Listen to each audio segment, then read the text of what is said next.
Welcome back. In 2003, they introduced and proposed dual citizenship and voting rights at the Boma's constitutional review hearings on behalf of the Kenyan community abroad. This time around, they are lobbying for the Parliamentary Select Committee to add a clause in the constitutional draft that will allow Kenyans in the Diaspora constituency to be able to elect their own representative. The man behind this great initiative is Mr. John Maina, and is here to shed some light on more of what they're doing. Welcome to the show. Thank you, Kobe. Good to have you here. Thank you for hosting me today. Absolutely, my pleasure. Mr. John Maina, you are a man with a great ambition, and you've always had one. Thank you. But briefly tell us about your background. You currently reside in the United States. Correct. Tell us about your life first. I'm a Kenyan who has resided in the United States of America for quite some time. Okay. For several decades, I should say. Right. And my experiences over there in the United States, I've been there since 1984. Maybe I shouldn't say that. Wow, that's a long time. So my experiences being a Kenyan outside of the United States prompted us to form an organization called KCA, Kenya Community Abroad. Right. Which is well known worldwide and over here in Kenya as well, because we had a secretariat here in Kenya as well. Okay. This organization, we founded it so that it can represent Kenyans abroad. Okay. We felt our experiences over there are completely different than experiences of other fellow Kenyans here. Right. So pretty much they didn't understand what we go through day to day while we are there. Right. And being Kenyan, we still wanted to participate in nation building. Right. Even though we are abroad. And we have done that pretty well because we've been involved in the political process of, in this country. Right. During the Moi era, I should say. Okay. When our country was at crossroads, right, we were pretty much involved in trying to streamline our country towards democracy. Okay. And I remember I went to United States Congress. Right. And actually lobbied to cut US aid to Kenya. Okay.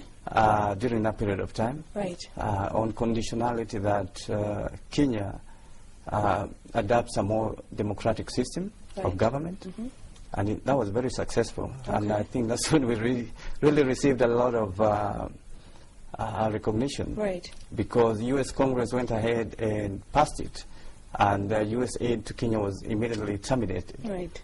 Which followed, the World Bank followed, IMF, G7 countries, until the government of Kenya accepted multi-party system, released all political prisoners, and the other conditionality was to nurture democracy, infuse democracy into the system. Right.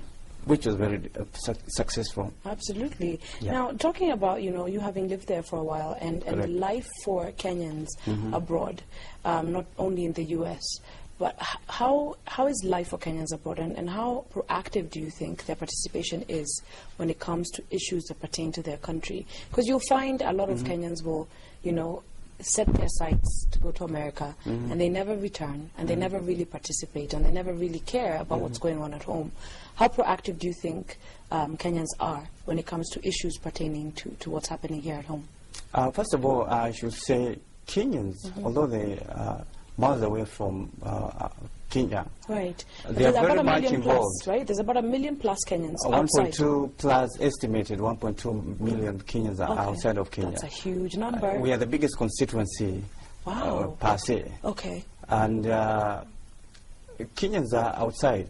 I mean, Kenyans in the diaspora. They love their country very much, I should say that. Yes. And they want to see their country grow economically, democratically. And that's why we pump in $1.6 billion.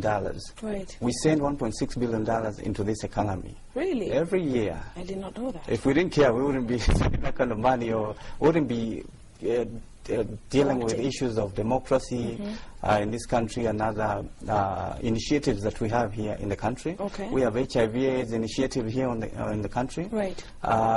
We as an organization, Kenya Community Abroad, took responsibility of all the orphans that were victims of the U.S. bombing here in Nairobi a couple of years ago. Okay. As a matter of fact, we took 2 street boys who were injured in the bombing and linked them with families in the U.S. Okay. They got free medical treatment, right.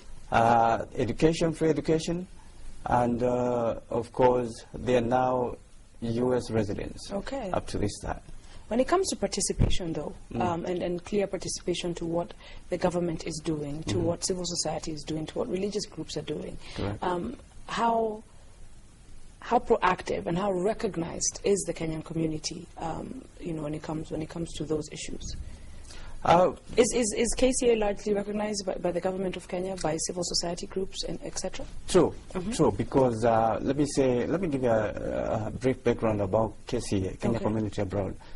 We are based in Washington, D.C. Okay. I think we are the oldest organization, and I believe the first online organization, because most of our members communicate online all over the world. Right. We've hosted the President Kibaki even before he became president. Okay. We've hosted President Kibaki after he became president in Washington, D.C. We've hosted the Prime Minister before he became Prime Minister. Right. We've hosted over a dozen cabinet members, NGOs, because we have an annual AGM. Right. We have an annual general conference which takes place in America. Okay. And we invite the participation of the Kenyan government. Right. We usually have 2 or 3 cabinet members visit, and at times we invite NGOs and members of the civil society. What are the main issues that you have addressed while when President Kibaki was there and the Prime Minister was there, and what issues have always come atop when it comes to KCA's mandate? Well, probably the most burning issue then when President Kibaki was our guest in Washington was dual citizenship and voting rights. Right. Because Kenyans don't want to be disconnected from their country. Okay. And that's why we insisted we wanted dual citizenship. Even though some of us are citizens of other countries, we still want to have another footing here on the ground. Right. The idea that we are disconnected from our motherland is not true. We participate in each and every activity. So our social responsibility, social justice responsibility is very evident in what we do. Okay. So we are very, very concerned about our mother country. Right. And that's why we wanted that dual citizenship, so that it doesn't disconnect us. Dual citizenship is to bring us together. Right. And voting rights is to help us participate in democratizing this country. Okay. Yeah. A lot of people were against and have been against dual citizenship. We've even had callers here who have called and said, if you want to become a citizen of another country, go ahead and do so. But then don't come back and still try and be part of your home country. You played a role in the Bomas Draft Constitution review. Tell us about that. And why do you think that there's a flip side to this, where there are a lot of Kenyans who don't, not a lot, but there are some Kenyans who don't agree with the dual citizenship? I think, first of all, I should say that when I came to Boma's review, constitutional review, in the year 2003, to propose and introduce dual citizenship and voting rights, you have to remember, at that time it was a very alien issue. Right. Even most of the delegates at Bomas were not very familiar with dual citizenship, what it entails. So the first thing they did is reject it. Okay. I was at Bomas for, I think, five days deliberating on that issue with the delegates. Right. And let me first of all thank Honorable Cecily Mbarire for inviting us to Bomas at that time, because she was